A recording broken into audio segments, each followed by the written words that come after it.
আচ্ছা, অনেকদিন পর আবার আমরা ওয়ার্ক পাওয়ার এনার্জি একটা নতুন চ্যাপ্টারে ভিডিও নিয়ে ফিরে এলাম।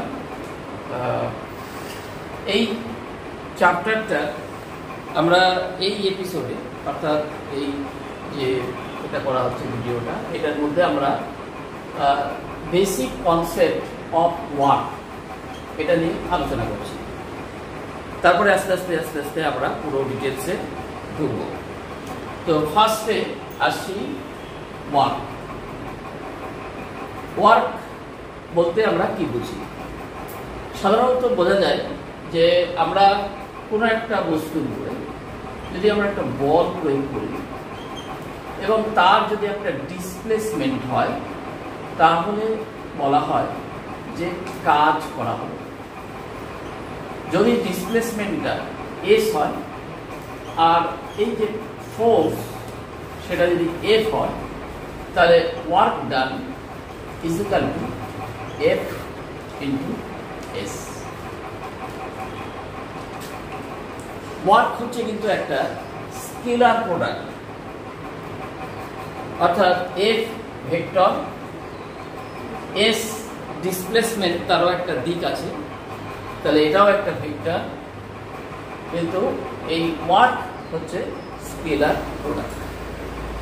এখন কথা হলো যে আমরা যে ফোর্স অ্যাপ্লাই করব, সেই ফোর্সটা সবসময় যে অ্যালং দ্য ডিসপ্লেসমেন্ট হবে এমন কোনো কথা নেই, তাই না? মানে আমি যেদিকে ডিসপ্লেসমেন্ট হচ্ছে, যেদিকে সরণ হচ্ছে, সেই দিকেই বল প্রয়োগ করছি। এইটা ক্ষেত্রে বলা যেতে পারে যে কাজ is equal work is equal to force into, অর্থাৎ work is equal to force into displacement. কিন্তু আমরা এই যে ফোর্স অ্যাপ্লাই, এটা কি সবসময় এরকম অ্যালং দ্য ডিসপ্লেসমেন্ট হয়, সরণের অভিমুখে হয়? সবসময় তো হবে। তাহলে আমি যদি এরকমভাবে একটা তির্যকভাবে ফোর্স অ্যাপ্লাই করি, তাহলে কি ডিসপ্লেসমেন্ট হবে না? হচ্ছে তো। তাহলে এই যে তির্যকভাবে যে আমরা ফোর্সটা অ্যাপ্লাই করছি, ভালো করে খেয়াল কর, এরকমভাবে তির্যকভাবে ফোর্স অ্যাপ্লাই করছি, তবুও কিন্তু ডিসপ্লেসমেন্ট হচ্ছে। কে নিয়ে গেল এই যে তির্যক ফোর্সটা? এটা আমরা অ্যানালিসিস করি। আচ্ছা, এবার দেখি নেক্সট। এইখানে যদি দেখি আমরা যে এই বডিটা একটা কোনো কিছুর উপরে রেস্ট করছে, এই বডিটার উপরে একটা ফোর্স এইরকম তির্যকভাবে, অর্থাৎ একটা অ্যাঙ্গেলে, suppose this angle is theta, এই অ্যাঙ্গেলে একটা ফোর্স প্রযুক্ত হচ্ছে এবং তাতে এই বডিটা ডিসপ্লেসমেন্ট হলো এই জিনিস এস ডিসপ্লেসমেন্ট। এখন আমরা এর আগে অনেক টপিকসে আলোচনা করেছি এই যে ফোর্সটা, এই ফোর্সটা কিন্তু যদি এরকমভাবে কোনো অ্যাঙ্গেলে প্রযুক্ত হয়, তাহলে এটার কিন্তু দুটো উপাংশ ভাগ হয়ে যায়, তাই না? একটা বলেছিলাম যে এফ কস থিটা, এটা হরাইজন্টাল কম্পোনেন্ট, আর একটা ভার্টিক্যাল কম্পোনেন্ট নিচের দিকে ক্রিয়া করবে F sine theta. F cos theta আর নিচের দিকে কে ক্রিয়া করবে এফ সাইন থিটা। এবার এই যে F cos theta sine theta, এগুলো কেন কিভাবে হয় সেগুলো কিন্তু এর আগে আমরা আলোচনা করেছি। যে রিজলভিং দ্য ফোর্সেস, এরকমভাবে এফ যদি এটা যদি থিটা অ্যাঙ্গেল হয়, এটাও থিটা অ্যাঙ্গেল, এবং সেখানে যদি আমরা দেখি যে এটাকে ভূমি বলি, এটাকে একটা ত্রিভুজ বলি, তাহলে ভূমি বাই অভিভুজ, মানে এর ভূমিটা যদি এক্স হয়, একটা এফ, তাহলে x by F is equal to cos theta, তাহলে x is equal to F cos theta. তাহলে কস থিটা হচ্ছে ভূমি বাই অভিভুজ। সেই হিসাবে এই এক্স এর ভ্যালুটা এই দিকে কম্পোনেন্ট আমরা পাবো এ কস থিটা। আর ঠিক এই দিকে যেটা পাবো সেটাকে যদি আমরা এইরকমভাবে করা যায় তাহলেও কিন্তু আমরা তখন এই লম্ব বাই এটা করব, তখন এইটা থিটা হলে এটা থিটা হবে এবং তখন আমরা পাবো এটা সাইন থিটা, সেজন্য এটা পাচ্ছি এফ সাইন থিটা। তাহলে এই কম্পোনেন্টের, এই দুটো কম্পোনেন্টের মধ্যে কোন কম্পোনেন্টটা কাজ করছে আমাকে এই বডিটাকে সামনের দিকে এগোতে, এফ কস থিটা না এফ সাইন থিটা, কোনটা কাজ করছে? F cos theta. এই যে এফ কস থিটা যেহেতু সামনের দিকে করছে, এ বডিটাকে নিয়ে যাচ্ছে, এফ সাইন থিটা নিয়ে যাচ্ছে না, সেই জন্যে একটা আমার যে ফোর্স, সেই ফোর্সের একটা অংশ আমার কিন্তু সামনে নিয়ে যেতে কাজে লাগছে না।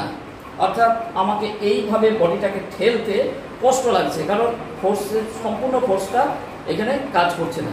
সম্পূর্ণ ফোর্সটা কাজ করতো যদি আমি অ্যালং দা ডিসপ্লেসমেন্টকে ঠেলতাম, যেদিকে ডিসপ্লেসমেন্ট হচ্ছে, যেদিকে সরণ হচ্ছে সেই দিকে, তাহলে সেই দিকে কিন্তু আমাদের এখানে দেখা যাচ্ছে যে ফোর্সের একটা অংশ এফ সাইন থিটা নিচের দিকে চলে যাচ্ছে, তাহলে এফ কস থিটাটা কাজ করছে।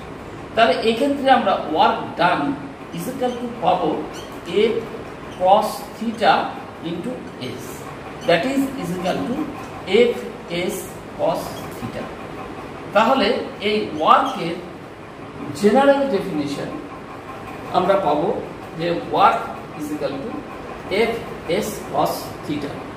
অর্থাৎ যদি আমরা এটাকে সংজ্ঞার আকারে বলতে চাই যে যদি কোনো বস্তুর উপর বল প্রয়োগ করা হয় তাহলে বলের সরণের অভিমুখে কার্যকরী উপাংশ এবং তার সরণের গুণফলকে বলা হয় কার্য।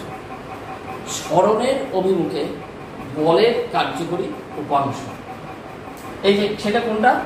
এফ কস থিটা, এইটা কার্যকরী উপাংশ। তাহলে ডাব্লিউ ইজ ইকুয়াল টু পেলাম আমরা এফ কস থিটা। এইবার আসছি বিভিন্ন টাইপের কেস নিয়ে। কেস 1,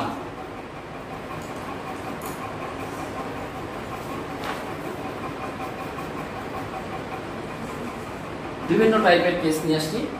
যেমন হচ্ছে কেস 1, যদি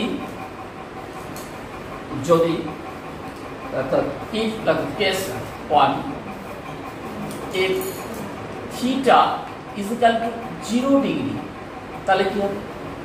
কখন থিটা 0 হবে? আমি এইখানে এই যে বলটাকে এরকম ভাবে দিচ্ছিলাম, সেটা না দিয়ে এইরকম ভাবে দিচ্ছি। অর্থাৎ এই যে প্রথম ক্ষেত্রে এফও যেদিকে, এসও সেই দিকে, এইটের মধ্যে কোনো অ্যাঙ্গেল নেই। তাহলে কোনো অ্যাঙ্গেল যদি না থাকে তাহলে তাকে আমরা 0 বলবো। তাহলে থিটা যদি 0 হয় তাহলে এই ক্ষেত্রে W is equal to F S cos 0 degree, তার মানে হচ্ছে এফ এস। অর্থাৎ এই ক্ষেত্রে কিন্তু টোটাল ফোর্সটাই আমার ইউটিলাইজ হবে। যদি case 2 if theta is equal to 90 degree, তাহলে কি হবে? তাহলে আমরা পাবো W is equal to F S cos 90 degree. Cos 90 এর ভ্যালু হচ্ছে 0, তাহলে সমান সমান 0। তার মানে কোনো কাজ হবে না। এইটা নিয়ে একটা সুন্দর গল্প আছে যে একটা সাইকেল চালাচ্ছে একজন,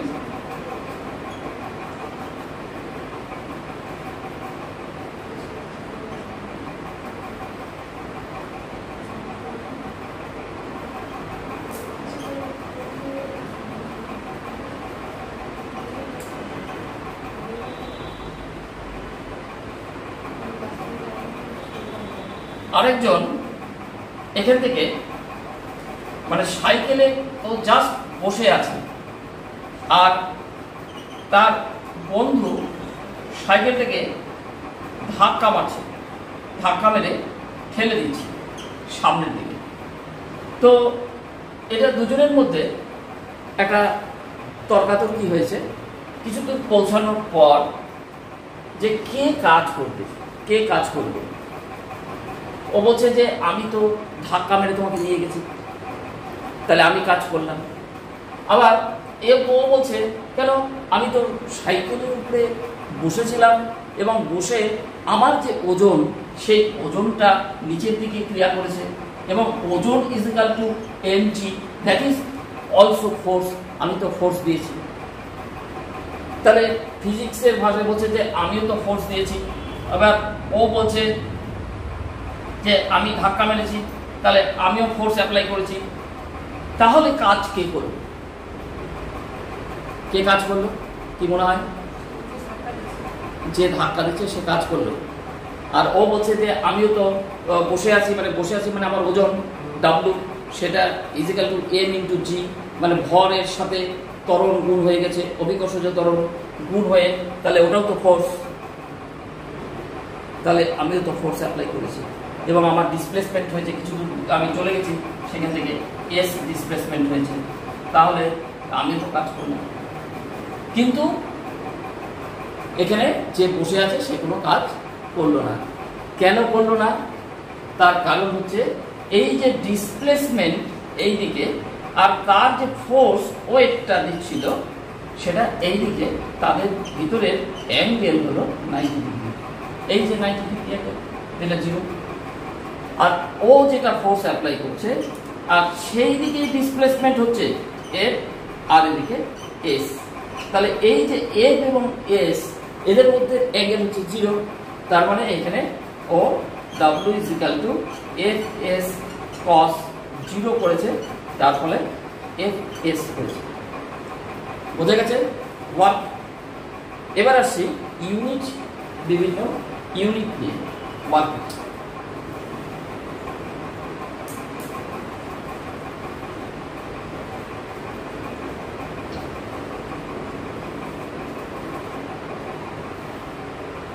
CGS ইউনিট আর এদিকে SI ইউনিট। CGS ইউনিট আর এটা হলো SI unit.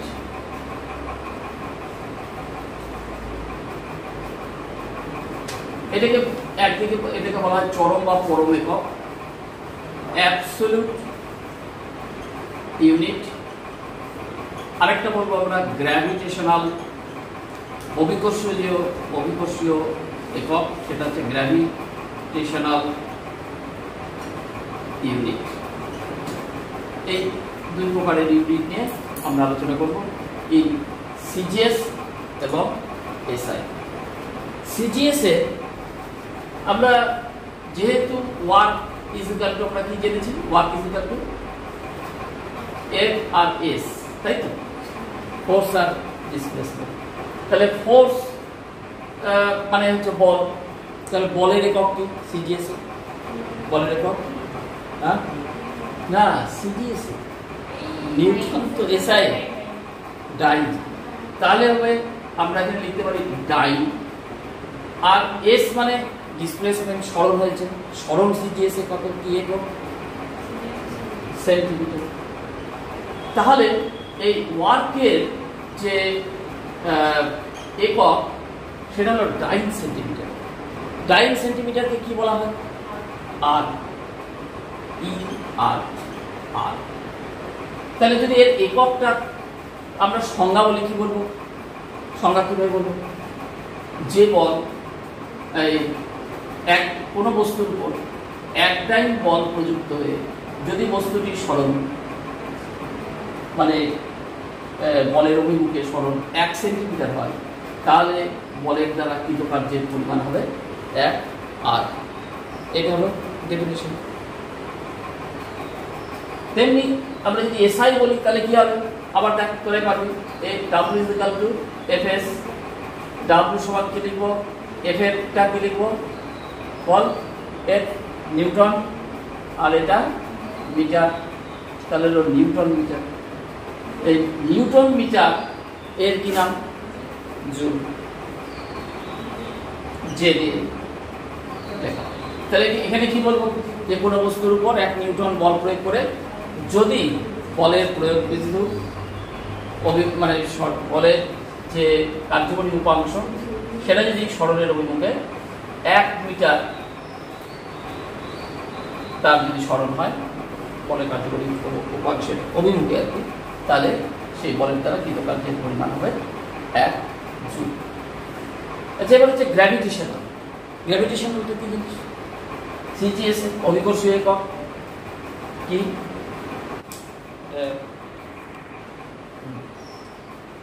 Gravitational unit W = Fs লিখে দিলাম। এই যে এফটা অর্থাৎ 1 গ্রাম ওয়েট এই বস্তুকে অভিকর্ষের বিরুদ্ধে 1 সেন্টিমিটার খাড়া উচ্চে তুলতে যে কাজ করতে হয় সেটাই কিন্তু হচ্ছে এর অভিকর্ষ একক, এবং সেটাকে আমরা গ্রাম ওয়েট সেন্টিমিটার বা GF সেন্টিমিটার, ফোর্স এফ মানে ফোর্স এটা করা। এই বস্তুটাকে অভিকর্ষের বিরুদ্ধে আমি 1 সেন্টিমিটার খাড়া উচ্চে তুলেছি। 1 সেন্টিমিটার এই তুলতে আমাকে একটা ফোর্স দিতে হয়েছে। কি কত পরিমাণ ফোর্স দিতে হয়েছে? যে পরিমাণ ফোর্স পৃথিবী ওকে টানছে তার সেই পরিমাণ ফোর্স আমাকে দিতে হয়েছে। সেটা কত ফোর্স দিতে হয়েছে? Gram into weight. এই ওয়েট মানে এখানে বস্তুর ভরের সঙ্গে জিটা লুকিয়ে আছে, অর্থাৎ অ্যাক্সিলারেশন, অভিকর্ষজ ত্বরণ। সেই জন্য গ্রাম ওয়েট সেন্টিমিটার বললাম, আর বা অনেক সময় এফটাও জিএফ এটা লেখা। তেমনি এসআই হচ্ছে কেজি ওয়েট। তার মানে কীরকম? 1 কেজি ভরসম্পন্ন বস্তুকে অভিকর্ষ বলের বিরুদ্ধে 1 মিটার খাড়া উচ্চে তুলতে যে পরিমাণ কার্য করতে হয় সেটাই হচ্ছে ওই কেজি ওয়েট মিটার বলা হয় বা কেজিএফ মিটার। এবার আসছি relation between erg and joule. Relation between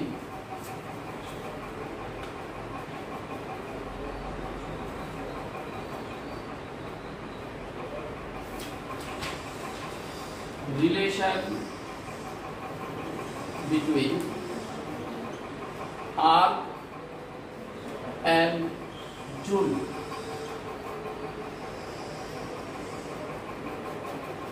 আচ্ছা,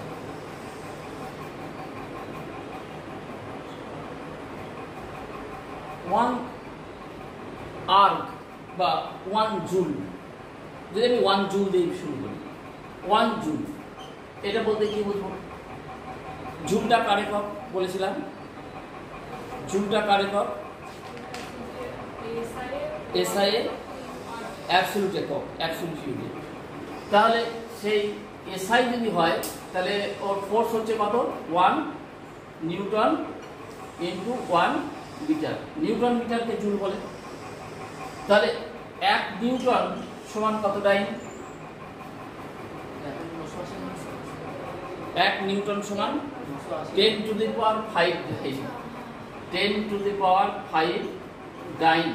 এগুলো নিউটনস লয়ের সময় আমরা পড়েছি, নিউটনস লয়। আর এইটা 1 মিটার, তাহলে এটাই 10 টু দি পাওয়ার 2 সেন্টিমিটার, মানে 100 সেন্টিমিটার। এই দুটোকে যদি আমরা এবার গুণ করে দিই তাহলে কি হয়ে যাবে? 10 two the power 5 plus 2 dine centimetre সমান সমান 10 টু দি পাওয়ার 7 ডাইন সেন্টিমিটারকে কি বলা হয়? আর তাহলে 1 জুল ইকুয়াল টু কি বেরালো? 10 টু দি পাওয়ার 7 আর হয়ে গেছে। এবার আরেকটা রিলেশন বলছি, কেজি মিটার আর হচ্ছে জুল।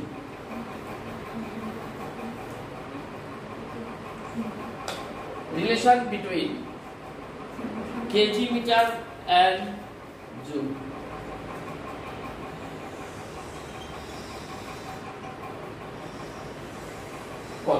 1 কেজি মিটার সমান কি? আমরা কি লিখতে পারি? 1 কেজি মিটার। এটার মানে কি? আমি একটু আগে পড়ালাম যে 1 কেজি ওয়েট, তাই বললাম তাই না, ইন্টু 1 মিটার, অথবা কি বলেছিলাম 1 কেজি এফ, অর্থাৎ এটা একটা ফোর্স যখনই ফোর্স হবে তখন কি হয়ে যাবে, এর সাথে জি গুণ হয়ে যাবে। তো জি এর মান কত, এসআই এর 9.81। তাহলে আমরা বলতে পারি এখানে 9.81 কেজি মিটার এই থাকছে। আচ্ছা 9.81 যেটা আমরা পেলাম, এই যে ফোর্সটা 9.81 কেজি, তার সঙ্গে এটা আমরা পেয়েছিলাম কি ওর এটা একক metre per second square into 1 metre. আচ্ছা এই যে kg metre per second square, একে কি বলা হয়, নিউটন। তাহলে 9.81 নিউটন মিটার। আচ্ছা নিউটন মিটার মানে কি, জুল। এই হচ্ছে ওই যে এরটা যেটা বললাম, মানে যেটা রিপ্রেজেন্ট করা আছে এখানে 1 কেজি এর, এটার মানে হচ্ছে 1 কেজি ইন্টু জি আছে এখানে, এটা এন আর এটা জি। এই জি এর value 9.81 metre per second square. তাহলে আমি এখানে পেলাম এই যে কেজি ছিল মিটার পার সেকেন্ড স্কোয়ার, এই kg metre per second square মানে টোটালটা নিউটন, নিউটনের সঙ্গে মিটার গুণ হয়ে তাহলে হয়ে গেল জুল। তাহলে আমরা পেলাম এখানে 1 kg metre is equal to 9.81 joule. তো নেক্সট আরেকটা করছি, দেখি তোরা করতে পারিস কিনা। রিলেশন বিটুইন, দেখি কর দেখি, relation between erg and gram centimetre, erg and gram centimetre.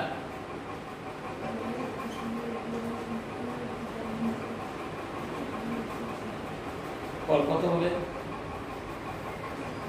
কত দিয়ে শুরু, কোনটা দিয়ে শুরু করবো, 1 গ্রাম সেন্টিমিটার ইজ ইকুয়াল টু কি লিখবো, কে বলতে পারি, একটু কি বললাম, 1 গ্রাম ওয়েট ইন্টু 1 সেন্টিমিটার। আচ্ছা 1 গ্রাম ওয়েট কথাটার মধ্যে কি আছে বলেছিলাম, জি এর মান। তো জি এখানে কত হবে, 981 কি সেন্টিমিটার পার সেকেন্ড স্কোয়ার ইন্টু সেন্টিমিটার। তাহলে আমরা এখানে কি পাচ্ছি, 981, এই যে গ্রাম এটা জিএম লিখছি তাহলে বোঝা যাবে, ইন্টু সেন্টিমিটার পার সেকেন্ড স্কোয়ার ইন্টু সেন্টিমিটার। এই যে গ্রাম সেন্টিমিটার পার সেকেন্ড স্কোয়ার, একে কি বলে, একে কি বলে, ডাইন। তাহলে 981 ডাইন ইন্টু সেন্টিমিটার। আচ্ছা ডাইন সেন্টিমিটারকে কি বলে, 981 আর। তাহলে আমরা পেলাম 1 গ্রাম সেন্টিমিটার ইজ ইকুয়াল টু 981 আর। এই হলো basic concept of graphical representation of work. আচ্ছা তার আগে ওয়ার্কের একটা ডাইমেনশন কি হবে সেটা একটু বলে নিই। Work is equal to F into S.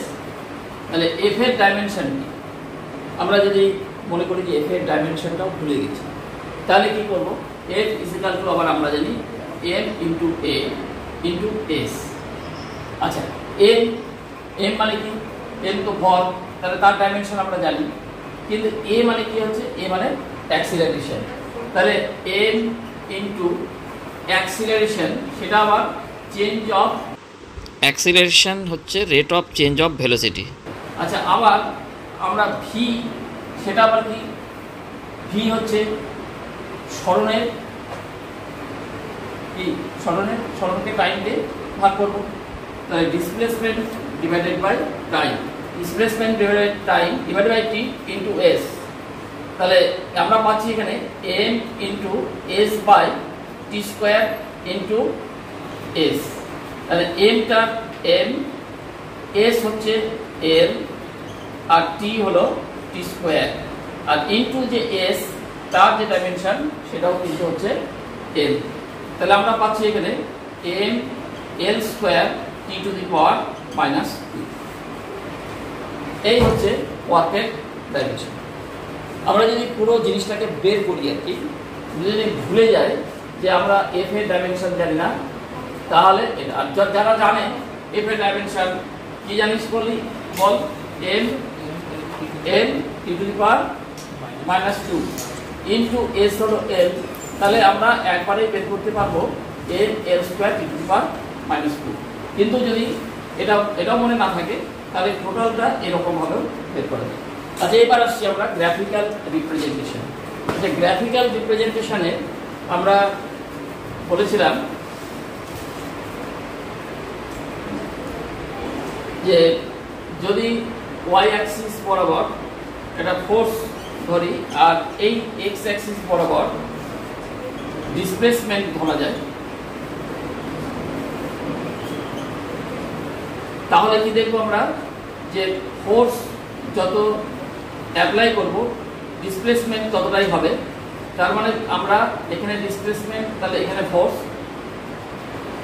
এখানে ফোর্স। এবার হচ্ছে কি ফোর্সটাকে যদি আমরা কনস্ট্যান্ট রাখি, যদি কনস্ট্যান্ট থাকে, যদি ভ্যারিয়েবল না হয়, তাহলে আমরা কি হচ্ছে ফোর্স অ্যাপ্লাই করেই চলেছি, আমরা ডিসপ্লেসমেন্ট পেয়ে যাবো এরকম ভাবে। তাহলে এইরকম ধরনের গ্রাফ পাবো ফর কনস্ট্যান্ট ফোর্স। কিন্তু যদি ভ্যারিয়েবল ফোর্স হয় তাহলে আমরা গ্রাফটা কেমন পাবো? অর্থাৎ আমরা বল প্রয়োগ করলাম, করে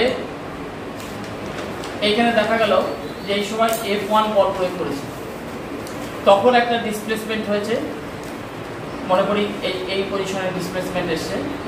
কিন্তু দেখা গেল যে ফোর্সটাকে আবার আস্তে আস্তে বাড়াচ্ছি, তখন হচ্ছে কি F2 এর এই পজিশনে ফোর্সটা চলে গেছে। তাহলে ভ্যারিয়েবল যখন হচ্ছে, অর্থাৎ আমরা ডিসপ্লেসমেন্ট আস্তে আস্তে এইদিকে যখন অগ্রসর হচ্ছে, তার সাথে সাথে ফোর্সটাও বাড়ছে, তাহলে কিন্তু আমরা যে গ্রাফটা পাবো সেই গ্রাফটা কিন্তু এরকম টাইপের পাবো। অর্থাৎ অ্যাপ্লাইড ফোর্স যদি ভ্যারিয়েবল হয়, তাহলে একটা নির্দিষ্ট হয়তো ফোর্স অ্যাপ্লাই করলাম, তারপরে আস্তে আস্তে বাড়াতে শুরু করলাম, তাহলে কিন্তু আমরা এরকম পাবো। তাহলে এটা হচ্ছে ফর ভ্যারিয়েবল ফোর্স।